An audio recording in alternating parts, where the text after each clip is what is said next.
June 5, 1944. A single oil lamp crooked on a scarred wooden table. The Adriatic wind, cold and damp even this far west, rattled the shutters of a small pension near the Tagus River. Outside, muffled trams clattered past and a dog barked somewhere in the fog. Inside that room, Juan Pugil Garcia, thin, neatly dressed, with a pair of tired, clever eyes, sat hunched over a sheaf of paper and an ink-stained fountain pen. He smoked too fast, inhaling between lines as if the smoke itself might steady his hand. The date was heavy in the air like static. Dawn would bring the tide. Men in uniforms across the channel were training for one of history's greatest gambits. But here, in a cramped Lisbon room that reeked of stale coffee and cigarette smoke, the fate of that day was being sealed with ink and deception rather than bullets and maps. Juan, known to the Germans as Alaric and later to the British as Garbo, had spent years building a world of ghosts. He had invented dozens of agents with names and personalities, biographies of service and loyalty, networks of agents, who reported from Normandy's hedgerows and the ports of Brittany. He wrote reports that smelled of local detail, the muddy color of the river at low tide, the cadence of a particular coastal watchman's whistle, the number of cranes standing at a dock. He knew how to make fiction look like fieldwork. His notes read like the dispatches of a veteran field sergeant. Tonight he wrote slowly, deliberately. The paper crinkled under his fingers as he made the figures and the dates line up. The letter was addressed to his German handlers, a small, secret channel that trickled from Lisbon into Madrid, then to Berlin. He would not sign it with his name. He signed it with careful pseudonyms and the coded flourishes they expected. Timely weather reports, plausible troop movements, the names of non-existent local informants who would disappear the moment the Germans tried to verify them. Each false detail was a scalpel. Each discrepancy was chosen to cut precisely at the German assumptions about where the Allies would strike. He poured himself another cigarette and listened. His room's single window framed a scrap of sky where the moon hovered like a watchful eye. He felt the weight of an army of men who did not know his name. He felt the eyes of Rommel and Rundstedt not as persons but as a pressure on a map, decisions waiting to be made that would hinge on his words. He thought of miles of beach, of tanks on flatlands, of reserves held back on a cliff that might never be used because of the story he was about to tell. For years he had performed the smallest of miracles. He had convinced Germany that he commanded a vast network. Dozens of assignations, agents on the ground reporting in, even courier routes and false radio transmissions.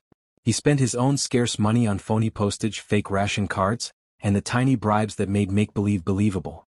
He cultivated the details of weather, local gossip, and the color of a sergeant's scarf until the Abwehr, the German military intelligence, believed it all. They rewarded him with trust and a perverse respect. Medals on paper, praise uttered in Brandenburger offices, the delusion that he was single-handedly opening windows into Britain.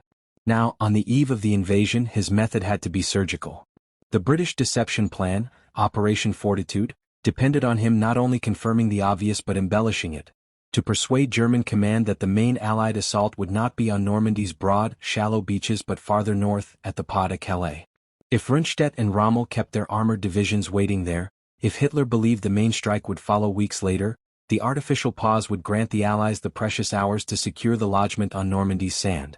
Juan dipped his pen and wrote of troop buildups to the north, of simulated radio chatter from phantom headquarters, of an impending assault that would follow the Normandy feint.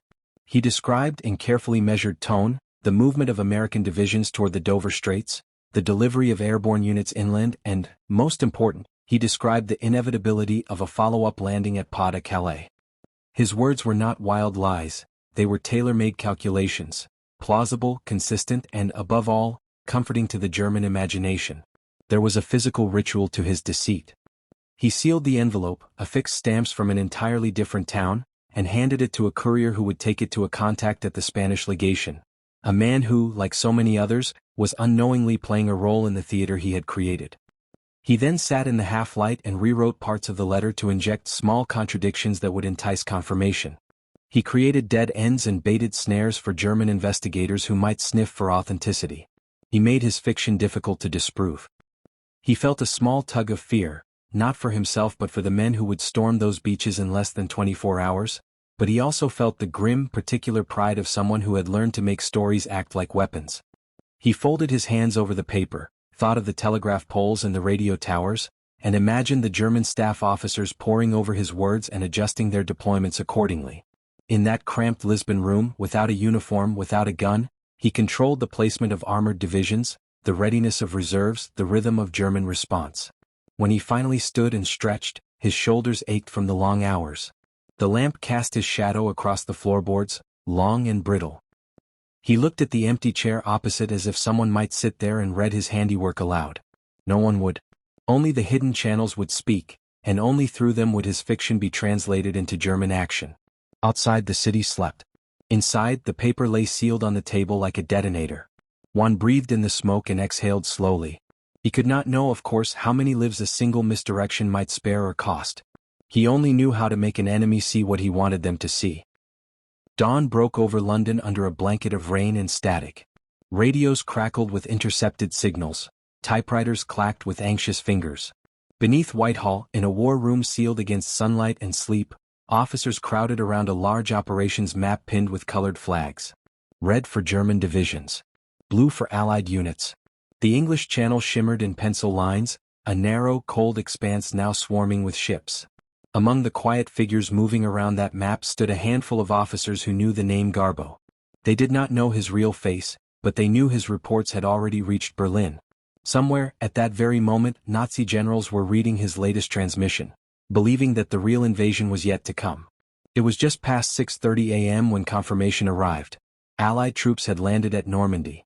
Eisenhower's gamble was in motion.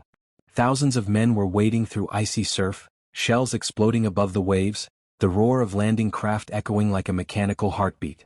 Yet here in London, tension coiled in silence. The question was no longer if the invasion had begun, it was whether Germany would believe it was the main one. Juan Pujol Garcia, now operating from a small, dimly lit office under MI5 supervision, watched the rain trace lines across the window pane. He wore a cheap gray suit, a modest tie, and an expression of calm so steady it unsettled the young intelligence officer beside him. In front of him lay a coded message pad, a cipher wheel, and a British officer's hand reaching for a mug of untouched coffee. "Garbo," the officer murmured, his voice careful. "Your last message reached them at 3 a.m. They acknowledged receipt. We think they're already repositioning panzer units toward Calais." One nodded slightly, eyes half closed. He didn't need to see the confirmation, he could feel it. Years of weaving lies had taught him the rhythm of German response. He could almost hear the invisible gears turning inside the minds of Berlin's analysts, cautious, rational, unwilling to believe the Allies would risk Normandy as the true invasion site. At that very hour, Field Marshal Gerd von Rundstedt stood over his own map in France, a cigarette burning low between his fingers. Reports from the Normandy coast screamed urgency. Thousands of paratroopers had dropped behind German lines, beach defenses were breaking. Yet Rundstedt hesitated. The channel between Berlin and his headquarters buzzed with contradiction. Some insisted this was the real attack. Others, citing reports from Alaric and his network, insisted it was a feint. Rundstedt's aide whispered, "Herr Feldmarschall, the Führer orders us to hold the panzer reserves near Calais. He believes this is not the main landing." Rundstedt crushed his cigarette against the table, eyes dark. "Then God help France," he muttered. In London, one sat perfectly still, listening to the soft tick of the wall clock. Every second that passed meant thousands of Allied soldiers were alive who might not have been. German tanks waited idly far to the north, their engines cold. Commanders argued, uncertain whether to deploy them toward Normandy or keep them ready for a phantom invasion that would never come. By noon, reports began to flow into Allied command. The beaches, Omaha, Utah, Juno, Sword, and Gold, were holding. Casualties were horrific, but the bridgehead was expanding. And in Berlin, Hitler slept, unaware that the greatest amphibious invasion in history was already slipping beyond his grasp. "Message sent, sir," one finally said quietly, breaking the silence. The British officer exhaled with visible relief. "And what does it say?" Juan's lips curved into the faintest smile. "That the main invasion force will land at Pas de Calais within 48 hours. Normandy, I told them, is merely a diversion." The officer nodded, stunned by the simplicity and the power of that lie. Hours later, German intelligence confirmed the transmission. Alaric, their trusted source, had once again provided clarity in chaos. Hitler, reassured by the deception, refused to move his armored divisions south. He ordered the 15th Army to stand ready at Calais, awaiting an attack that never came. Back in London, one finally leaned back in his chair, exhaustion seeping through his bones. He had not fired a gun, not manned a trench, not stormed a beach. yet his fingerprints were on every hour the Allies held the shore. Outside, church bells began to ring faintly. Londoners lifted their heads to the sound, unsure yet of what it meant. Inside, MI5 officers exchanged restrained smiles. They could not celebrate openly, not yet, but they knew that somewhere between truth and illusion, victory had begun to take shape. Juan Pujol Garcia, a man once dismissed as a failed chicken farmer and a dreamer, had become the invisible architect of D-Day's success. He rubbed his eyes, the fatigue catching up with him, and whispered under his breath, "Let them believe a little longer." The rain eased. Somewhere across the channel, men dug into French soil, establishing the foothold that would liberate Europe. And in that small windowed room in London, one quiet Spaniard had just won a battle without ever lifting a weapon. Berlin, June 7, 1944.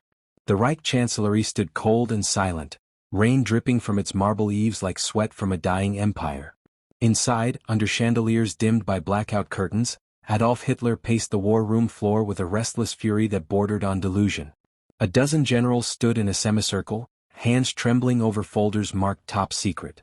The situation maps were cluttered with red pins marking Normandy, too many to ignore, yet too small for Hitler to accept as the main invasion. His eyes flicked across the reports, and then to the messages from the Abwehr and the SS intelligence branches. Among them, one name appeared again and again, Agent Alaric. "Read it again," Hitler demanded. A colonel cleared his throat and obeyed. "According to our Agent Alaric, the enemy has begun a large deception operation in Normandy. The real invasion, he says, will strike at Pas de Calais. The troops at Normandy are only a diversionary force meant to draw our reserves south." The room fell silent. Field Marshal Keitel, rigid as a statue, dared to speak. "Mein Führer, it seems consistent with our own analysis. Calais is the logical target, the shortest route from England, the best harbors, and the strongest road network into Germany. Normandy makes little sense." Hitler stopped pacing. His gaze burned with a strange, fanatical certainty. "Exactly. They want to trick us into moving the panzer divisions. But we won't fall for it. Calais is the key. Calais is the key." Outside the bunker, thunder rolled over Berlin. Inside, no one dared to contradict him. Across Europe, the consequences of that decision were already unfolding. In Normandy, Allied troops were clawing their way inland, every inch paid for with blood. German defenses, stretched and disorganized, failed to regroup in time. And all the while, Juan Pujol's carefully crafted deception was doing what bombs and bullets could not, freezing the German war machine in confusion. At MI5 headquarters in London, the British analysts could hardly believe what they were reading from intercepted Enigma messages. Reports from the German High Command still insisted the main landing was yet to come. Armored divisions, including the feared 1st SS Panzer Corps, remained stationed near Calais, waiting for ghosts. Colonel Tar Robertson, the head of MI5's double-cross committee, stood before a small team of officers, cigarette in hand, and laughed, a rare, short laugh of disbelief. "Gentlemen," he said, "our man in Madrid just fooled the entire German army." His voice softened. "And he's not even British." Meanwhile, Juan, or Garbo as his handlers called him, continued his performance with flawless precision. He sent updates through his imaginary network of 27 subagents. Dockworkers, pilots, journalists, and officers, all completely fictional.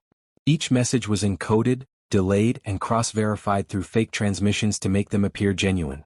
His latest report to the Germans read, "The main assault force remains in southeast England, awaiting improved weather to cross at Calais. My sources confirm the Normandy operation was designed only to divert German attention." Berlin believed every word. So did Hitler. Days turned into weeks. Allied forces expanded their bridgehead, captured Cherbourg, and began their push toward Cannes. Still, the Germans waited, tanks idle, planes grounded, commanders paralyzed by false expectations. Even as the war shifted irreversibly in the Allies' favor, the illusion held strong. In mid-July, Hitler finally realized the truth, far too late. By then, Allied troops were breaking through at St. Lo, and the German front was collapsing. The Pas de Calais invasion he had prepared for never came. And somewhere in London, Juan Pujol quietly closed his typewriter case. The war was far from over, but his mission, the greatest deception operation in history, was complete. For the rest of the day, MI5 officers celebrated discreetly, toasting glasses of whiskey in cramped offices. One of them asked, "Do you think the Germans ever suspected?" Robertson smiled. "If they did, it didn't matter. The truth came too late." One walked home through London's misty streets, the weight of his secret pressing against his chest. He had saved tens of thousands of men without ever touching a weapon. Yet he would never be famous, never appear in headlines, never claim the glory that history would later uncover. He was a ghost, a shadow who saved D-Day by feeding lies to the most dangerous regime on earth. As he crossed Westminster Bridge, he paused to watch the dark water below. For the first time he allowed himself a small, tired smile. The battle for truth had been won with fiction. And it had all begun with one man's idea, that sometimes the most powerful weapon of war is belief itself.